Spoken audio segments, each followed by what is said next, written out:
गोमंत भारती कोकणी इयत्ता तिसरी. कविता 22 भारत माते पूत. भारत माते पूत, भारत माते पूत, आमचे भुंयेची राखण करपाचो घेतला आमी सोपूत. हेच भुंयेंत आमी जल्मले, बरे वायट आमकां समजले. भारत आमचे सूख, भारत माते पूत. महात्मा गांधी जवाहरलाल देश उबारूंक सोंसले हाल.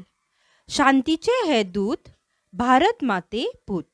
देशाचे आमी भुरगे ल्हान, गरज पडल्यार दितले प्राण. उठ जणेका उठ, भारत माते पूत. आयकात, म्हणात आनी कोंकणी शिकात. देव बरें करूं.